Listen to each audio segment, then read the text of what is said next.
Hey guys, it's John and Shannon from That DIY Couple, and we are back with another net worth update.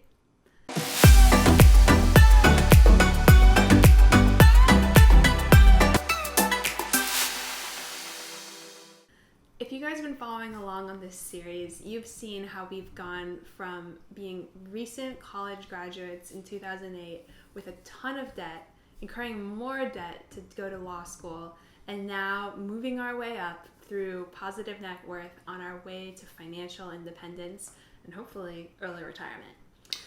So this is a picture of us from Halloween at the end of 2018. We're doing our December 2018 update, even though it's 2019. We're catching you back up to our journey. This is us with our two dogs and our mentee through the Big Brothers Big Sisters program.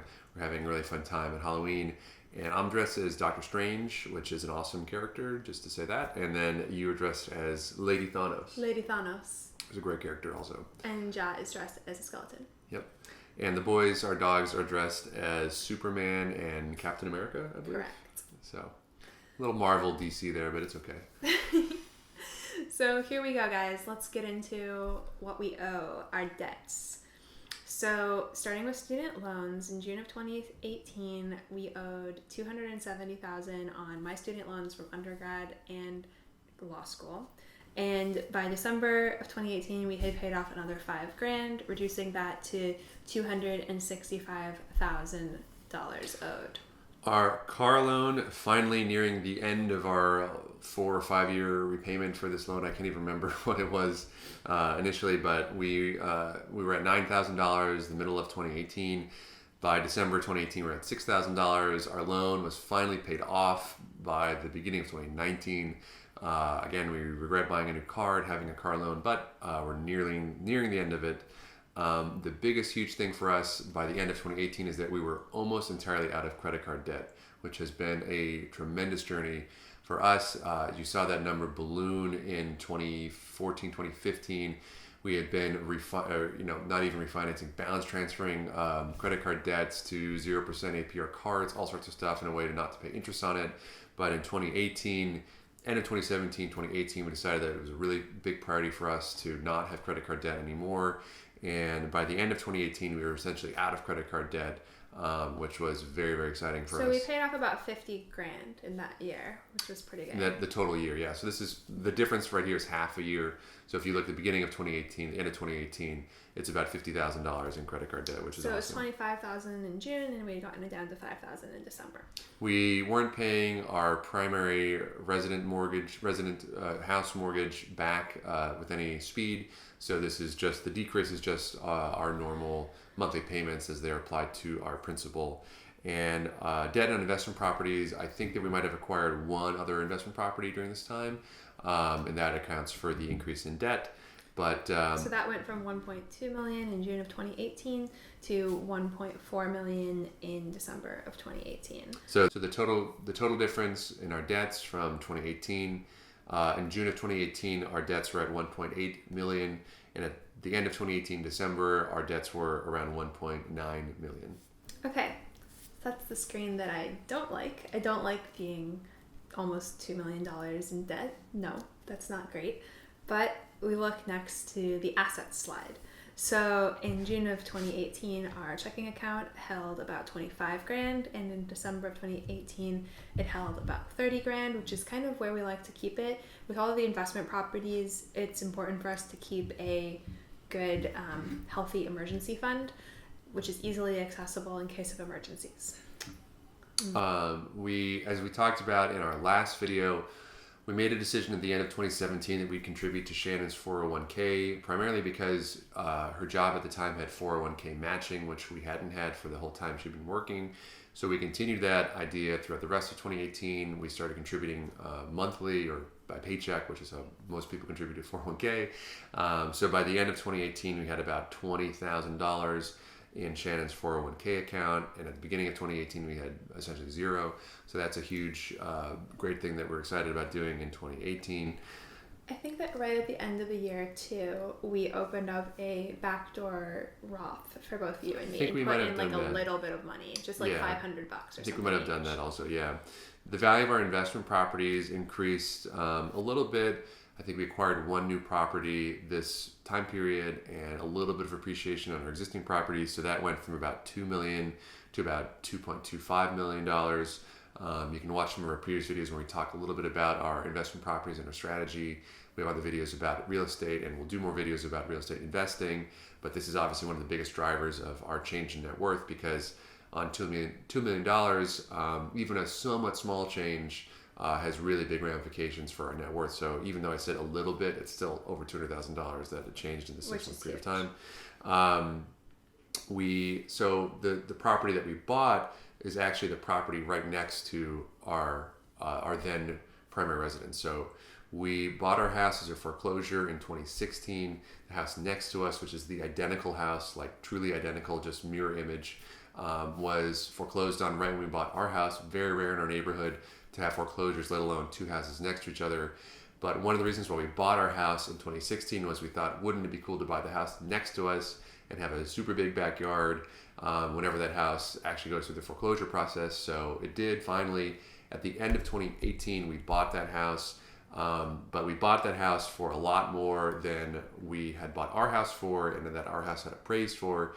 And because that house is identical to our house, by just looking at the market, that meant that our house was essentially more valuable because they're the same house. So that's why the value of our primary residence increased. That's also why the value of our investment properties increased. That's also why the mortgages of our investment properties increased because of that purchase. So to be clear, this isn't the typical type of investment property that we buy. We usually buy in upper-coming neighborhoods, really distressed real estate with a ton of This was pretty distressed. It was distressed, but it did need a lot of work. But we don't usually buy investment properties in great school districts, but this was a unique purchase that we almost look at more as part of the principle towards our own living, because we wanted to have that flexibility to increase the size of where we were living, because our house was very much a starter house, which would be okay for one kid but not more than one. We liked where we lived. We thought we were in a good value where we lived. Even the price of both of those two houses together was less than what most houses in our area go for. And the reason why Shannon's looking there is because it's right there. Yeah. And we wanted to have the big backyard, and we wanted to have the flex. We would rent it out in the meantime, but later on down the line, we could potentially house aging parents and things like that. So the value of the car, we think, decreased a little bit. This is using Kelley Blue Book values for our car, from $12,000 to $11,000 in the 6-month period. And personal property was essentially unchanged. We didn't really buy anything in this time period. So all that together means our assets at the end of June 2018 were about $2.4 million. December 2018, they were about almost $2.7 million. So the next slide shows our net worth using the traditional calculation. Again, this is how most people calculate net worth, taking all of your assets, including your house, and subtracting all of your debts. In June 2018, that calculation yielded $568,000. In December 2018, that yields $731,000. Again, a lot of this is our assets increasing because we bought a new house, and then our debts decreasing because we paid off a bunch of debt, particularly credit card debt. So that's a net change in that 6-month period of time of $145,000, which is a tremendous positive increase for our net worth. But on the next sheet, as you can explain, we don't look at net worth in this way. We look at net worth through a little bit of a more conservative lens, and we remove the primary residence value and the value of our car and the value of our personal property, while keeping the debts associated with those as ongoing expenses that we would want to continue to pay in a fire sale situation. So if we lose everything and we have to sell everything we own and pay down all of our debts, we do not want to have to lose our home, our car, and our stuff. So we think about our net worth as, what do we own other than the essentials that could sustain us into, for example, early retirement? So reconciling our assets with that in mind, in June 2018, we had a little over $2 million of assets. In December, we had about $2.3 million of assets. And feeding that back into what Shannon just said about our net worth, in June 2018, we had about a $239,000 net worth. Again, this is not not the value of our house, but including the mortgage for our house. In December 2018, we had about a $345,000 net worth. So that's a positive change of over $100,000. So super huge for us in the 6-month period of time. We're really, really hustling, trying not to spend money, trying to pay down debt, all sorts of stuff. You can see on the graph how that looks. The first is our traditional net worth. So that's how most people calculate net worth. The yellow line is our net worth. So now we're firmly in the positive territory. In both the traditional and... The second one is our recalculated net worth. So we're still in the positive range, not increasing at the sort of meteoric rate we were increasing before, but still doing really well.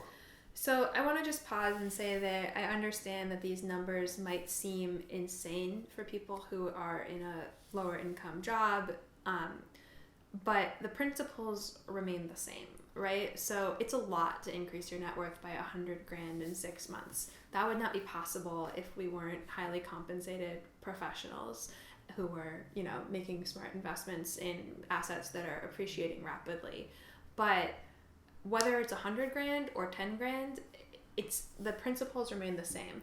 You've got to watch your spending, focus on paying down higher interest debt, focus on making strategic, smart investments that aren't a big gamble in things that you know and things that you understand. One thing to consider too is that even though we're talking about net worth, which I think is a nice way to consider your finances, we're also just in a tremendous amount of debt at this time and still. So if you look at the debt sheet, we have a lot of good debt, bad debt, whatever you want to say. We just have a lot of debt. So even excluding the investment properties, which I've talked about before, is we don't really want to pay that down for various reasons.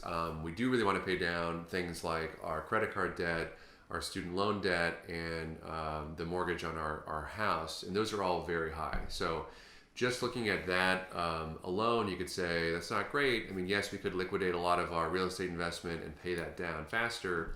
But just from a debt alone perspective, people that are kind of sensitive to being in debt would look at that and say, like, wow, that's a tremendous amount of debt. So it's another component of our journey here is, yeah, we're talking about net worth, but if you just look at debts alone, that's, I think, in the minds of most people, a lot of debt. I think it would have been easy, too, for someone to get to where we are without all of the freaking hassle, too. Like, if you had gone to a community college or state school and minimized your student loans before, like I didn't, and you had worked really hard and worked your way up and been really frugal for a lot longer than we were, I think it's very easy to get to being 33, 34 and having a comparable net worth to us without a lot of the living in basements and scrimping and saving and if you've seen working 90-hour weeks and things like that. Like there's many different ways to get to the same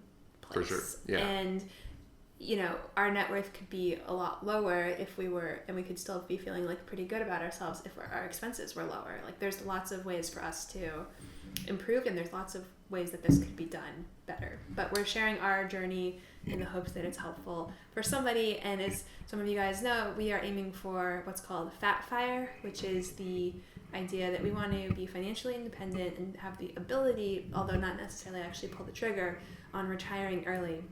And we want to do that at a level which is a fairly comfortable, fairly affluent lifestyle. And so that, I think, requires a lot of hustle. And we'll be documenting that journey here on this channel. So that's it for this time, guys. We'd love to hear about your debt, financial freedom journey, what you think of our journey. If you have any comments, feedback, questions, whatever, we'd love to engage with you guys in that. Obviously a big part of our life and what we like to talk about and do. But for now, that's it. We'll be back with another update. But until then, do well and always make things better.